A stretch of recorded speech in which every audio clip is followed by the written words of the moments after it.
Bismillahir Rahmanir Rahim. Nahmaduhu wa nusalli ala rasulihil kareem. We've discussed topics many times, but it's a very important topic. Discuss it again and again. There's no harm in this. That there are two types of our actions. One is ikhtiyar, in our choice, under our control, and the ghayr ikhtiyar. We don't have control over them. So he's saying that even at time of death, it is possible that we may have wasawis, khatarat from shaitan. He puts evil thoughts in our minds. So at that time, don't you panic. Because what are we responsible for? Your own thoughts. If it's your thought, you say, oh, I don't believe in Allah, la qadar Allah. I don't believe in Rasulullah. I don't believe. Then that's, you say, this is your thought. Any other thought that comes that you don't like, because you don't like it, this is a proof that it is not your thought. It's from shaitan. And not here, but another place, I think he mentions, somebody else mentions, that to think of these thoughts as a mirror. Okay, let's say you got a mirror right here. So if there's a mirror in front of me, or let's say this camera is in front of me, this phone. So I appear in the phone, but I'm not in the phone. I'm outside of the phone, but I appear in the phone. So when you have a waswasa, it's from shaitan from outside, but it appears inside of you. So any waswasa, any thought, any like thoughts you may get which you don't like, they're not yours. They're from shaitan. So even in the dunya, if it comes to you, just ignore them. And the more you give importance to these thoughts, what will happen? It will take root inside of you. Yes, and there's a story before once I mentioned. It's like one person said to another person, I have a particular need. So how should I get my need fulfilled? So this fake Peter Sahib said to him, that when you perform salah, and whatever you do in salah, don't think about donkey. So perform 2 rakats and make intention that I want this need fulfilled, but don't think about donkey in salah. So now every time you start salah, what's going to happen?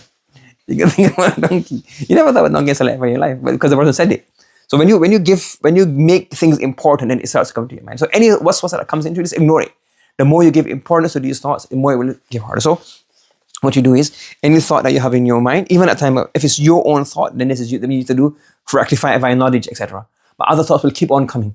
Thoughts of regarding aqidah, and the Prophet said this is sarihul iman, to have thoughts regarding your beliefs and not doubts, which are you're not sure, but like it is like like how Ibrahim says, I had a thought. Awalam tu'min. I want to see how does it come back to life? I believe, but like it's amazing, isn't it? Like you completely gone to zero and then you come back to life again. How's it going to happen? Like I was like, that's not natural inquisitiveness. Unsurety of the kayfiyah, how it's going to happen. You believe in the actual thing, it will happen. How, I'm not sure. So even here, I believe in everything. How is Jannah going to come about? How is Jahannam going to be? How is resurrection going to be? How is Kitab going to be? How is the scales going to be? We don't know, but we believe that these things exist. This is our belief. And any waswasa, unwanted thoughts that shaitan puts in our minds, just ignore them. And even at time of death, you just say, these are unwanted thoughts, Allah, I believe in you, but don't panic at time of death.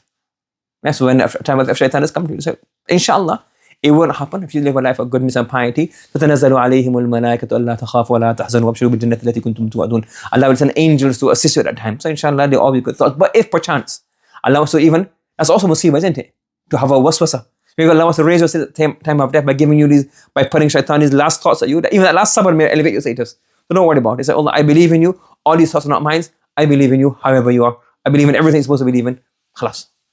There's also a story about one person, I'm not sure who it was, that at the time of death he had written a lot, a scholar or something, and he started having these thoughts, like what shaitan came to and started putting all of these different things in his mind.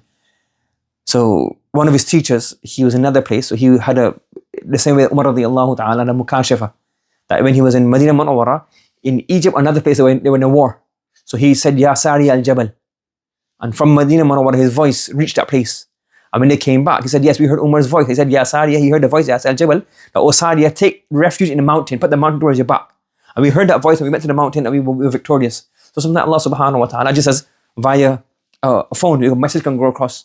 Sometimes the same with a phone and what do you call it, you can transcribe, you can move across images. Allah subhanahu wa ta'ala can do that even before you get the energy. Allah's qadir. So he opens up the unseen sometimes whenever he wishes. So Umar radiallahu, so this person, he saw that his student was in difficulty. So the same way Umar radiallahu anhu spoke and the voice reached. So the same way this person said that, say to shaitan, I believe in Allah without any proof. So he wrote many proofs and many things about Allah subhanahu wa ta'ala. And shaitan was trying to debate him on this at the time of his death. So he just said to him, just tell shaitan, I've only wrote these proofs as just to help people, but I believe in Allah without any proof. So he said those words and he passed away. So even if in this dunya you get these thoughts, don't worry about them. And even if in the time of death you get these thoughts, your iman is what you want to believe in, what you want to be. and the things you can ignore those.